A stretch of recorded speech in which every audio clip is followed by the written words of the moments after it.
Okay, am I recording? Ah, that's good. Hello. Welcome. You people are here for the first time, you people who are not. You people who are not and I don't remember, welcome again. Maybe it's the first time in my little brain. But we do welcome you here. Boy, today there is so much to talk about. I don't know if I have enough time to get it all in. You know, normally they only give me about an hour and a half to preach, and I just don't know if I can get it in. We're starting into the new or the beginning of the book of Genesis, which is the beginning of the divisions of the Torah that the people moved through during the course of the religious year. So right now we are at number 3, Parasha 3, and it's really just chock full of a lot of stuff. But there's one main lesson, of course, that I'd like to discuss today, and hopefully we'll be able to make the point, and you'll be able to go home with something that you can chew on and think about. I certainly have, and will continue to do so. Lech Lecha. That's the name of this portion. It runs from 12:1 through 17:27, and it literally means get yourself out. Get yourself out. You ever heard that before? Get out. I imagine we've all heard that at one time in our lives. Get out. But God is saying, get yourself out. Because God is extremely personal. He deals with you on a personal level. He's not talking to you as a group. He's not talking to you as a member of a family. He talks to you personally. You are responsible to God, and He is responsible to you. And the conversations that are going to take place are between you and Him. I love my brother-in-law, and I was talking to my sister this morning, and he's talking about retiring next year. He's 60, I guess he'll be 68 years old next year, and he's going to retire, and they'll just travel. He likes to travel. I like to travel with him. We went to Utah a couple of weeks ago and hiked all over the Red Rock country. And he loves doing that. But I told my sister this morning, you know, the most important journey that man's ever going to make is the one that he makes within. Within. And we all need to make that walk. Matter of fact, we need to make it as more frequently than we do. We need to go within. And we're not going to find ourselves in there. We want to find God in there and talk to Him. And if He's not there, and if there's an empty hole there, you need to ask Him to fill that, because that's what He wants to do. So that when you do go within, you have great comfort and joy. And you don't find it in yourself. You only find it in Him. Fulfillment, joy, peace, completeness. That's what the word shalom means. Everybody thinks it means peace. Well, it does, but let's take it to the farther step to know that it means complete. It's not analogous to aloha. You know, the Hawaiians say aloha, hello and goodbye. I'm not Hawaiian, obviously, so I don't know what aloha means, but I do know what shalom means, and it means complete. Or completeness. And that's what we need, because we are incomplete people. We were born incomplete. And this is a story of an incomplete man. But he's a great man of God, because God said he was faithful. And He accorded that unto him for righteousness. His faith in God. So that's who we're talking about. If you don't know, it's Abraham. But we don't start off with the name Abraham. It starts off with Abram. Now, Abram means exalted father in Hebrew. So right now, he's an exalted father. But let's start here. I'm going to be jumping around a bit. You don't have to really follow with me. Just listen carefully, hopefully, and we'll get the message across. Now, Adonai said to Abram, get yourself out of your country, away from your kinsmen and away from your father's house, and go to the land that I will show you. I will make of you a great nation. I will bless you, and I will make your name great. And you are to be a blessing. I will bless those who bless you, and I will curse anyone who curses you. and by you all the families of the earth be blessed. Now, the first question I ask myself is, how does he know who in the world is talking to him? His father didn't accept the God of Israel that I know of. We don't see anything in here about the God, the one true God, Adonai, in the earlier passages. Terach lived to be 205 years old, and he died in Haran. You see, Terach was his father. Terach, it says here, Abram, and well, we don't need to go through that whole story. But the point is that they left their land and they started to head somewhere else, but they stopped in the land of Haran and they stayed there. And then Terach died, and then suddenly God appears to Abram, get yourself out of your country. Now, he was 75 years old when he got this message. Anybody here 75? So nobody really understands what it means to be 75. Years can pass by pretty quickly. I'm 62. I'll be 63 in January, but I'm not 75. So I don't totally know what that means. I know that at 75, I will not be as strong as I am today. I guess that's what my assumption would be. It's a pretty fair assumption. And I probably won't be as good looking as I am now. And I probably won't be as sharp in mind as I am now. I don't know. Of course, who says I'm not sharp there either? But the point is, 75 years old. That's a lot of history, isn't it? That's families, that's raising families, that's growing up in a family, that's growing up around other people, that's having lots of friends. That could be belonging to the local community center and the local benevolent protective order of Elks. I don't know what they had back then, but the point is he had a lot of friends. I'm assuming he had friends. He did his business. He had a certain way of living. You know, they talk a lot about older people being married in their 30s, for instance, you know. And they say it's so hard for them when they first get married in their 30s. Why? Why do you think it's hard for them? Come on, what's the common? They're set in their ways. Well, what do you think about 75? I'd say he was pretty comfortable and settled in his pattern of living in life. And what does God say to him? God says, get yourself out of your country, away from everything you know that makes you comfortable. We call that today your comfort zone.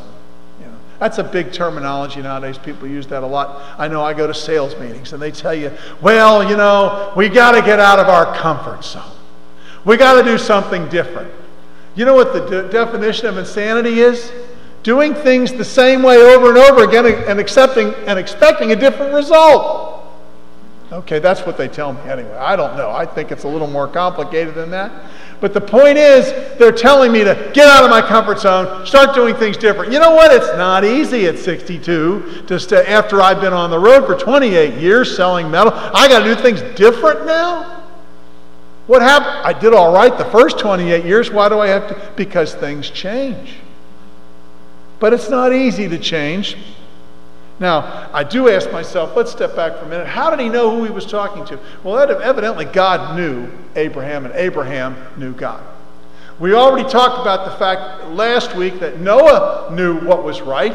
Noah knew righteousness. Noah knew what was a clean animal and what wasn't a clean animal, because the things of God are just evident in the world. Nobody had to tell people to worship anything, did they? My goodness, you go to all these countries and there are gods everywhere. They got gods for the rain and gods for the sun and gods for this. Why do they have to have a god or something over and above them? Because they know there's something over and above them. They just want to create it themselves. But the one true God evidently is apparent to all if they are honest with themselves. And Abraham, at least we can establish here, was an honest man and a righteous man, and he wanted to serve the one true living God that he'd heard about. Evidently something had been passed down from Noah to his sons and those sons down to him, and he liked it. But evidently, from what I understand of the history of this part of the world, that most people didn't like that, because most people want a God they can handle. Most people want a God they can invent, because then their God complies or conforms to their idea of what's right and what's wrong. You see, the right and wrong that I accept is external to myself. It's not something that I created or invented. The right and wrong that exists in the life, the physical world around me is something God created. I'll leave it in His hands and take it from there. I don't argue with God about the physical realm. Anybody here ever win an argument on whether ice freezes at below 32 degrees Fahrenheit? Anybody ever win that argument? Oh, no, it's 28 degrees Fahrenheit. No, we don't argue about the physical realm things, do we? You know, if you go outside and you're standing there and the sun's shining, and hey, the sun's shining. We don't argue about that. But when we get to these spiritual laws, these spiritual things, it's just anything goes. Well, I'm sorry, folks, but that's not the way it is. The physical world doesn't demonstrate that. Why in the world do we think the spiritual world is going to be so different? It isn't. Same God, same Creator, and His rules are consistent. If there's one thing you'll find as you read through the Scriptures, consistency. I like that consistency. People really do want consistency. You know that, don't you? Do you know why McDonald's is so successful? Because you can get a cheeseburger in Louisville and you can get a cheeseburger in Nome, Alaska, and they're going to taste exactly the same. You can depend on that. Well, let me tell you something. God is way above that level of consistency. He's way above that level of consistency. Okay. But at any rate, please think about that. Noah, remember now, Abram is 75 years old, and he's got a history. He's got baggage, as they say. Isn't that one of those psychological terms? You got baggage. We're talking about baggage. He's got mental, psychological baggage. Well, he did get up and go. That's what's amazing to me, is that he got up and left. He didn't say, I'm comfortable here, find somebody else. And God honored that.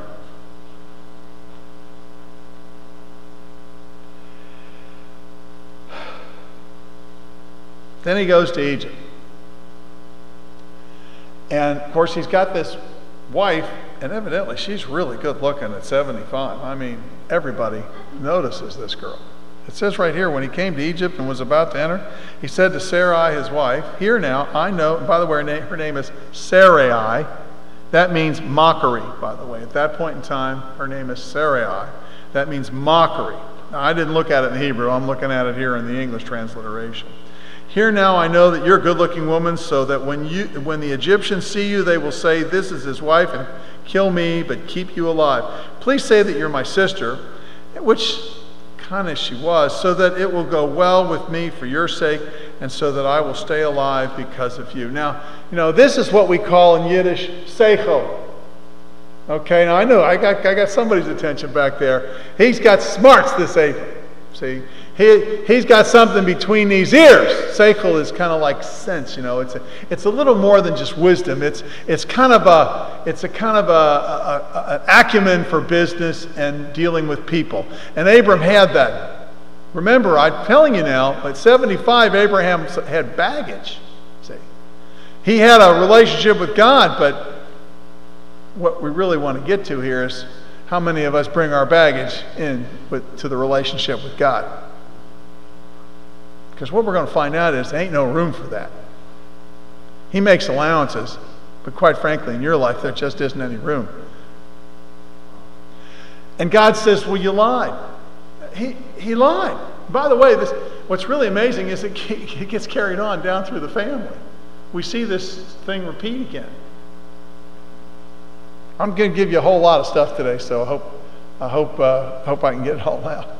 I got a friend of mine that got his doctorate in educational psychology at the University of Cincinnati, and his doctoral dissertation was on the sin line. And what he said was, he says, if you want to know your weaknesses and you want to know your faults, he said, look at your father. Look at your brothers. Look at your aunts and uncles. Look at your grandparents. Because you'll see those weaknesses back there somewhere that you can identify with. Alcoholism, adultery, any number of things. They're back there in the family. And you know there's only one thing that breaks that sin line. One thing. And how many know what Teen Challenge is? You know what Teen Challenge is? They have something called the Jesus Factor. And that's what breaks the sin line. The changed life breaks the sin line. Because we got baggage, folks. We're people. Well, so Abraham lied. Now, God was forgiving of this. God actually protected them. Even in his lie, God stepped up and made things rather miserable for Pharaoh. So Pharaoh had to recognize, whoa, this is God's promise here. It's a good thing I didn't mess with that, because it'd be worse for me now than it could have been. Okay, so he left Egypt. By the way, he left Egypt as a wealthy man. He had much cattle, silver and gold. And then he had a problem with Lot. Now we had another problem here. But Abram dealt with that well, and he chose God. Lot chose, I like the term, in another translation it says, and he pitched his tent towards Sodom, because that's where he wanted to live, and that's what he wanted to associate with. Lot had his baggage too. But Abram had baggage, and one of his big baggage problems was what? Lot. He was left to take care of him when his father died. Lot's father was dead. Lot was the uncle, and being a good family member, he brought him along. But guess what? God took that influence, or that thorn, out and away. But we all have baggage once again. Then we have God telling him that, well, through the world, your nation's going to get blessed. And Abraham sits there, and his wife says to him, hey, I can have a child for you through this handmaid, and this will work out real well. That was a widely accepted custom in that time. Okay?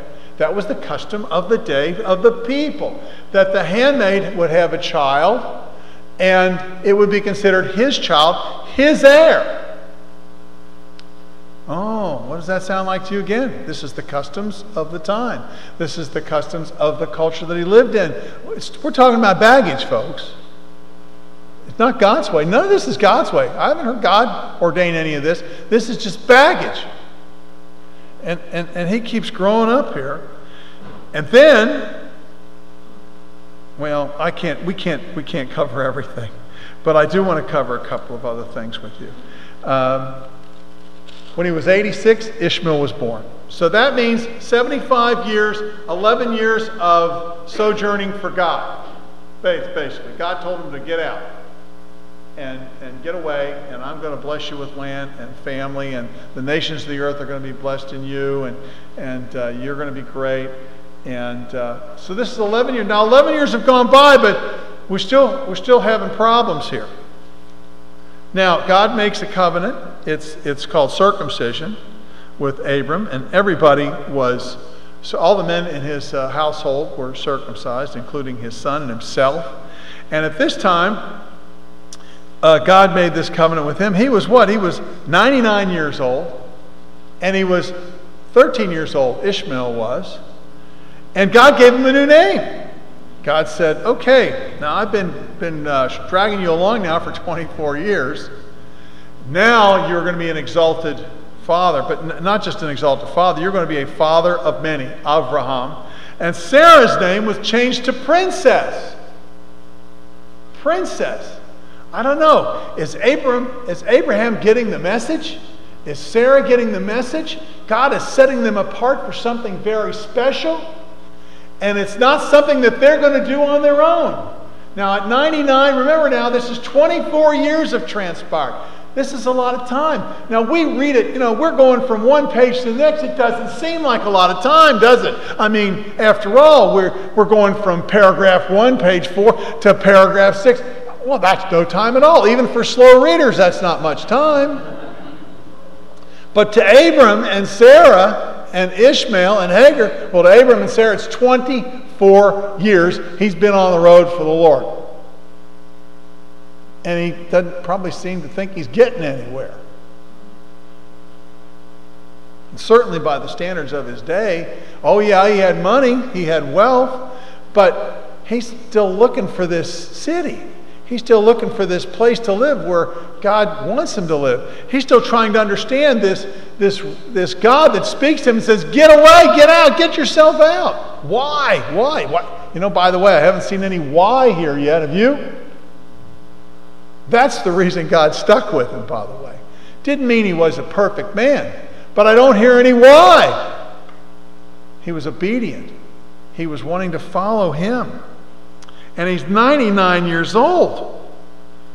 And then he gets another promise. You're going to have a son. I don't think that's... No.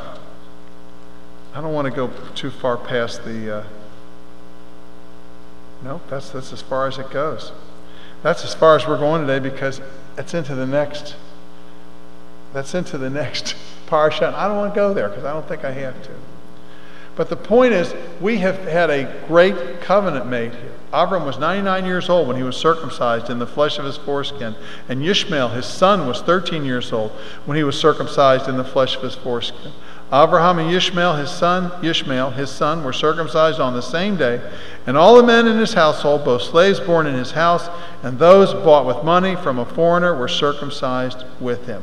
Now, by the way, I don't know if you know this, but modern archaeology has discovered and determined many years ago that circumcision was something that was practiced among the Babylonians.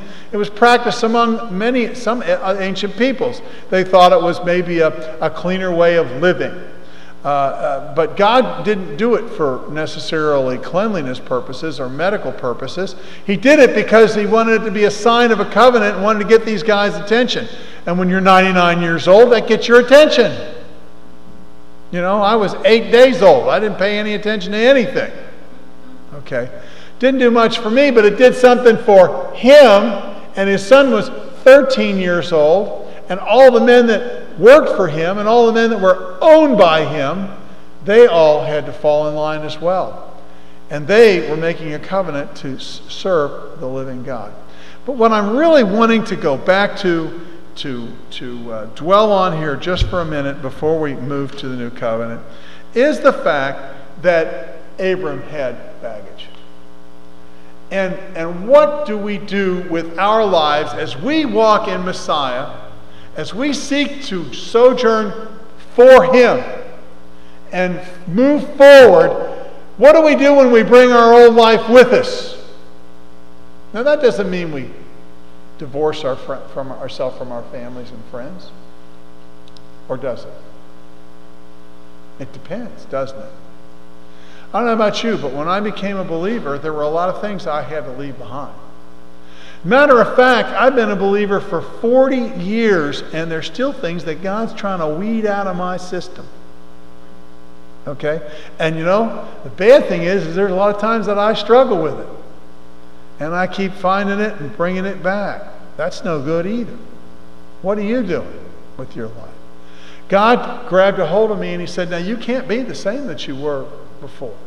There were some things that I didn't even have to take care of. You know, I can remember working in a place and people said, well, you must be one of those Christians. And I said, well, why? Why did you say that? I didn't witness to him. He says, well, you don't use all that language that everybody else uses.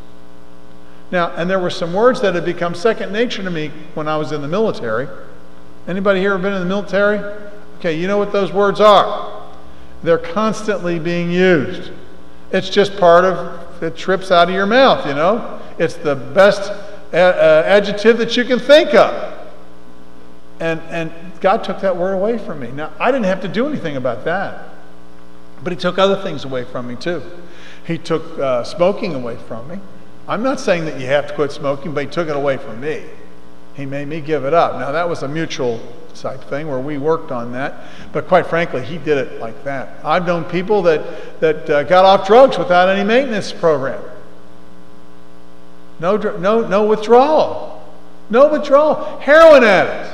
And then I know other heroin addicts that have gone through a horrible rehabilitative process. You know, I remember hearing the story of the preacher that said he was a terrible alcoholic and God had healed him and saved him and brought him into a new life, but he still had liver problems.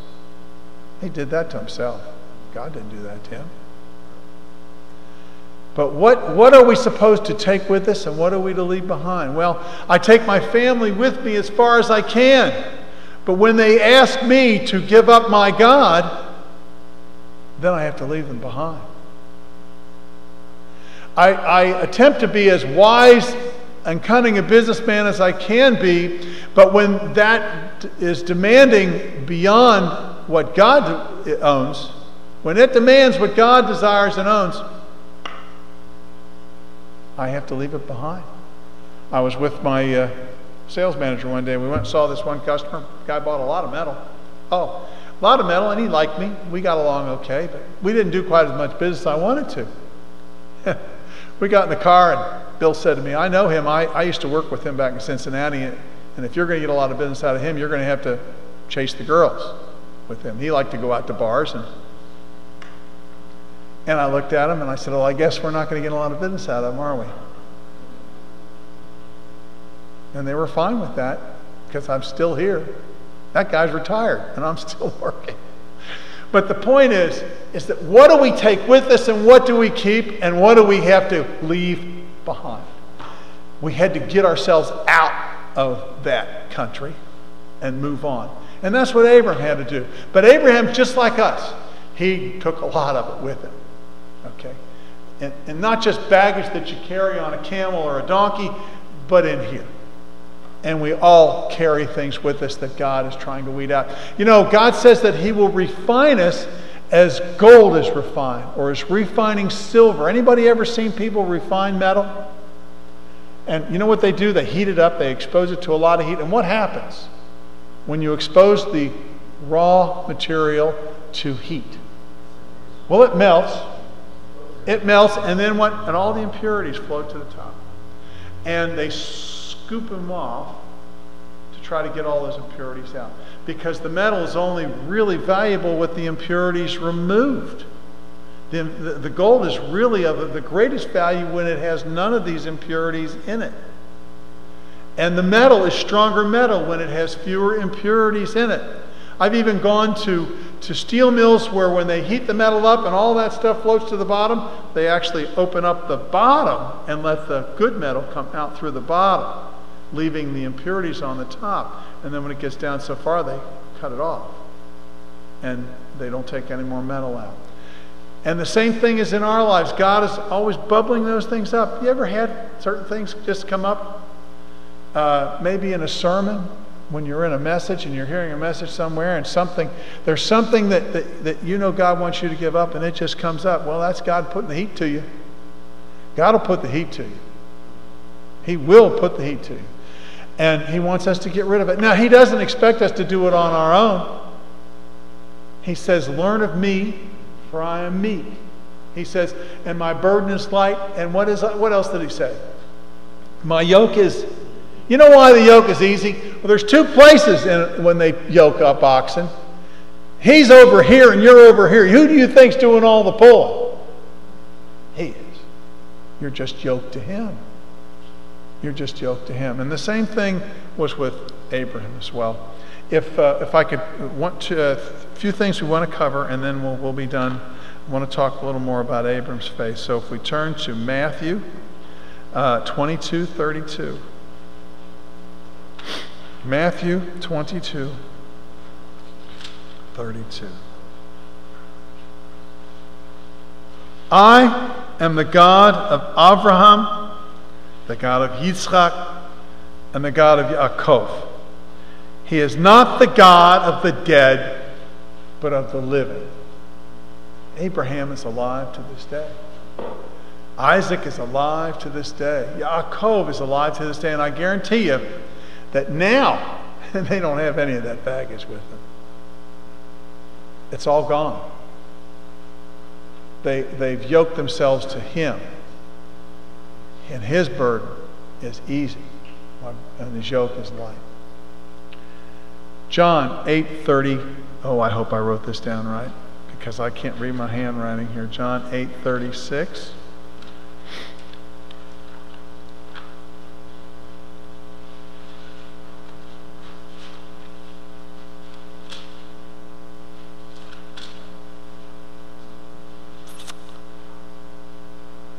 Yes. So if the Son frees you, you will really be free. I know you're the seed of Abraham, yet you are out to kill me, because what I'm saying makes no headway in you. I say what my Father has shown me. You do what your father has told you. They answered, our father is Abraham. And Yeshua replied, if you are children of Abraham, then do the things Abraham did. What did Abraham do? He got out. He followed God's will, all the way up to giving his own son. He didn't ask why. Why? Why? And you ever hear children and parents, you need to do this. And what's the children's response? Why? Why? And what's the parent's response? Because I said so. Because I said so. Well, it's not good enough because we're not perfect like God is. But God, there's nothing wrong when God says, because I said so, is there? Is there anything wrong with that? I don't think so. And Abraham knew that as well. James 2:23. James 2:23.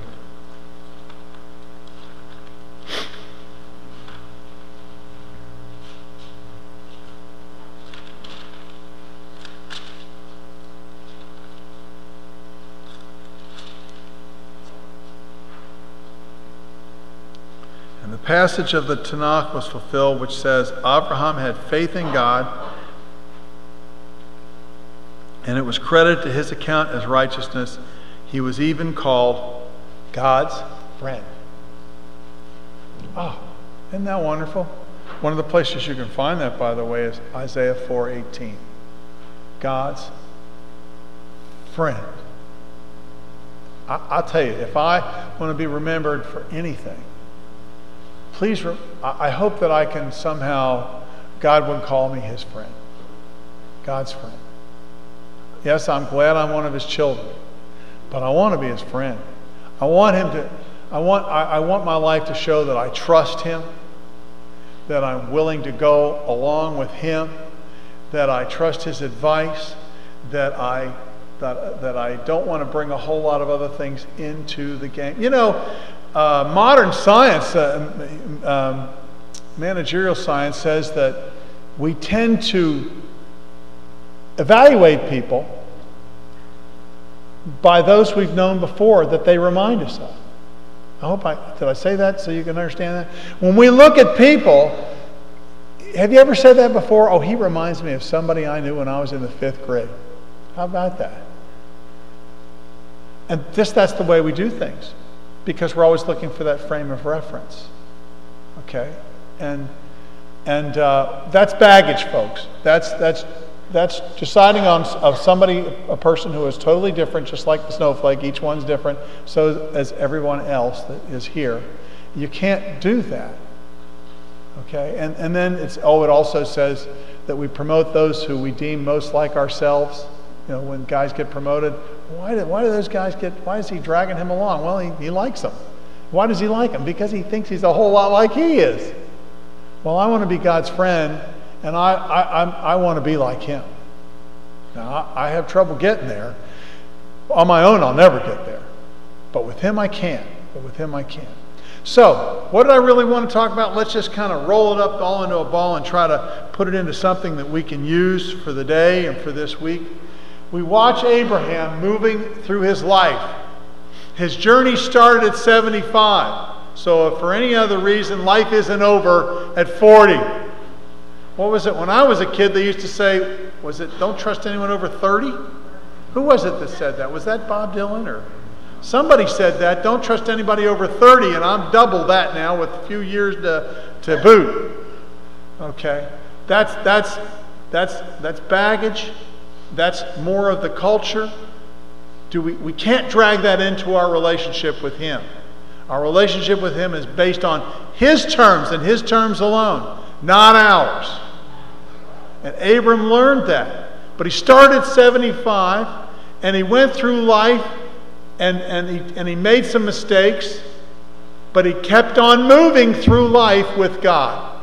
And God will work with you on those issues, and he'll be patient with you, as he was 24 years in the making of that covenant. And then finally, at 100, the covenant was ultimately blessed with the final son, which is in the next parsha. So I guess somebody else gets to talk about that if they're going to. And that's really worth talking about too. That's really a whole lot. But this was the message that I wanted you to kind of take away from today. That we have a journey with him. All of us make a journey with him. Whether we're moving around in the land of Canaan and living in tents, or we have a house in the Highlands or somewhere in Jeffersontown. It doesn't make any difference. We're here because He wants us here. We are not of this world, but we are in this world, and we're moving through on a journey. And I think it behooves us to learn what we can take with us and what we can't. The things that are not valued by God, the things that have no value in our lives as believers and followers of Him, we have to find a way to move those out of our lives and concentrate on Him. By the way, please remember, I'm not telling you to get rid of your family members if they give you problems about your faith. Only if they tell you that you have to desert your faith in order to have a friendship with them or a relationship with them. Then they've got a problem. Then they're asking for something that belongs to God. That's the only time. Other than that, you're to strive with them to bring them to Him, to help them to make that inward journey, just like I want to with my brother-in-law and my brothers. Okay? So try to roll that in this week and as you move through your life. You know, God wants, as Keith Green said, I want more than Sundays and Wednesday nights. He wants it all, and He deserves it all. Every bit of it. We're studying Hebrews in our Bible study, and if you know the value of the Son, you know that price that was paid is worth every inch of your life. Every inch. Okay? So I hope we got something out of this today. I'm going to try to work with it, and we'll continue to move forward into next week's message as well. So today we want to have the Kiddush, which there it is. I don't need to.